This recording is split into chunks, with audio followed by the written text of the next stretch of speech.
Hello and welcome. In this video, I'm going to show you how you can use the tool Synth to make audio recordings. So if you opt to do Synth as your audio recording option for your assignment, if you scroll down the page, this is where you will see your constructed response option. All right. So right here is where it says where to record your Synth response, and you'll click that and that will give you access to this. All right.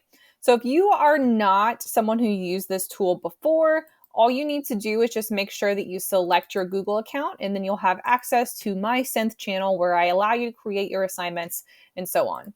So I would add myself in here.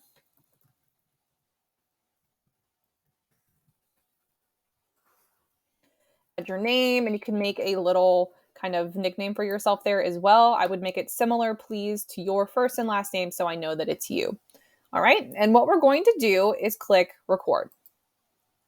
We're going to give permission to our microphone. And then whenever I'm ready is when I'm going to click start recording. All right, so this is where I can record my audio and where I can add my explanation for what I believe to be strengths and weaknesses of specific independence political revolutions throughout history, more in the modern lens. I need to make sure that I also include specific details, reference at least 3 of the different independence movements that I've studied, and so on. Whenever I'm finished recording, or if I need to take a break, I can click pause. I can resume my recording. I can listen back to what I've already done, and then I can continue.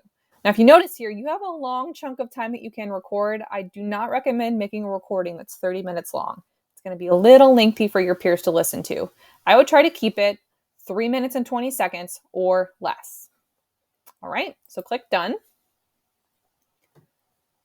And whenever you're finished here, you have some options. You can add some chimes and music here if you would like to the beginning of yours. If I click the link button, I can add additional links to supplement this. If you happen to write out notes of what you're going to say, you could type that out here and add a link to your notes if you would like. Others can do that whenever they listen to your recording. But if I am ready to just go, I'll click send. All right, and now I've added my recording to this class channel.